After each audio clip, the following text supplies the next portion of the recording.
So, when we left Cupid and Psyche, they were flying down the mountain to be with her sisters. They embraced her, and she returned their caresses. "Come," said Psyche, "enter with me my house, and refresh yourselves with whatever your sister has to offer." Then taking their hands, she led them into the golden palace, and committed them to the care of her numerous train of attendant voices, to refresh them in their baths and at their table, and to show them all their treasures. The view of these celestial delights caused envy to enter their bosoms, at seeing their young sister possessed of such state and splendor, so much exceeding their own. They asked her numberless questions, among others, what sort of a person was her husband? Psyche replied that he was a beautiful youth, who generally spent the daytime in hunting upon the mountains. The sisters, not satisfied with this reply, soon made her confess that she had never seen him. Then they proceeded to fill her bosom with dark suspicions. "Call to mind," they said, "the Pythian oracle that declared you destined to marry a direful and tremendous monster. The inhabitants of this valley say that your husband is a terrible and monstrous serpent, who nourishes you for a while with dainties, that he may by and by devour you. Take our advice. Provide yourself with a lamp and a sharp knife. Put them in concealment, that your husband may not discover them, and when he is sound asleep, slip out of bed, bring forth your lamp, and see for yourself whether what they say is true or not.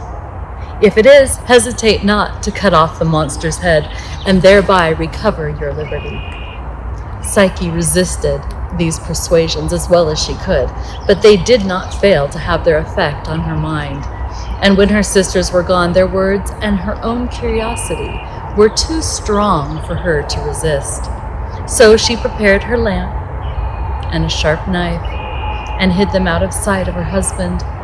When he had fallen into his first sleep, she silently rose and uncovered her lamp, beheld not a hideous monster, but the most beautiful and charming of the gods, with his golden ringlets wandering over his snowy neck and crimson cheek, with 2 dewy wings on his shoulders, whiter than snow, and with shining feathers like the tender blossoms of spring.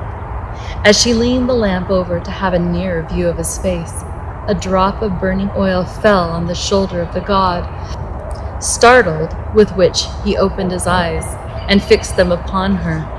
Then, without saying one word, he spread his white wings and flew out of the window. Psyche in vain endeavored to follow him, fell from the window to the ground. Cupid, beholding her as she lay in the dust, stopped his flight for an instant and said, "O foolish Psyche, is it thus you repay my love? After having disobeyed my mother's commands and made you my wife, will you think me a monster and cut off my head? But go, return to your sisters, whose advice you seem to think preferable to mine. I inflict no other punishment on you than to leave you forever. Love cannot dwell with suspicion." So saying, he fled away, leaving poor Psyche prostrate on the ground, filling the place with mournful lamentations. When she had recovered some degree of composure, she looked around her, but the palace and gardens had vanished, and she found herself in the open field not far from the city where her sisters dwelt. She repaired thither and told them the whole story of her misfortunes, at which pretended to grieve, those spiteful creatures inwardly rejoiced. "For now," said they, "he will perhaps choose one of us."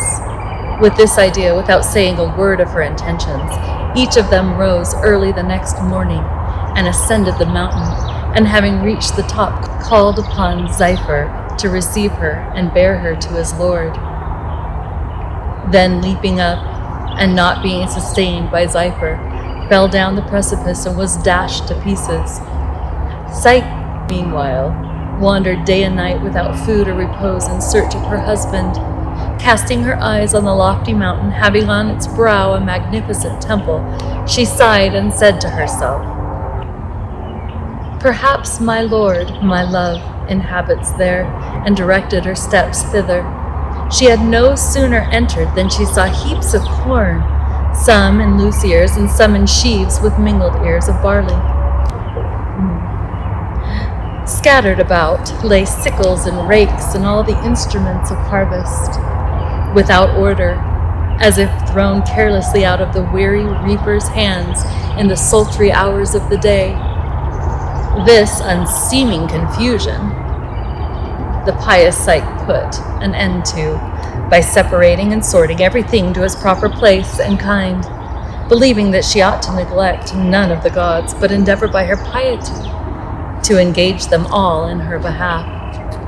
The holy Ceres, whose temple it was, finding her so religiously employed, thus spoke to her, "O Psyche, truly worthy of our pity, though I cannot shield you from the frowns of Venus, yet I can teach you how to best ally her displeasure.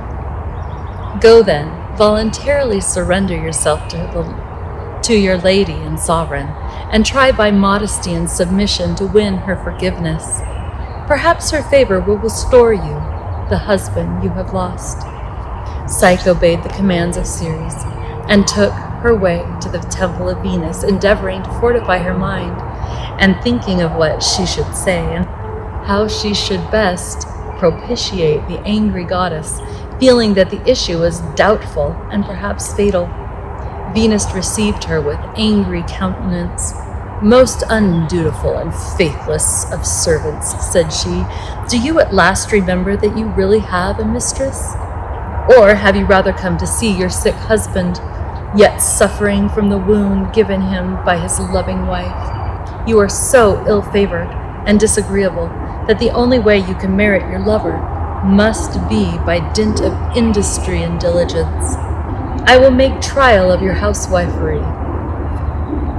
Then she ordered Psyche to be led to the storehouse of her temple, where was laid up a great quantity of wheat, barley, millet, vetches, beans, and lentils prepared for food for her doves, and said, "Take and separate all these grains, putting all of the same kind in parcel by themselves, and see that you get it done before evening."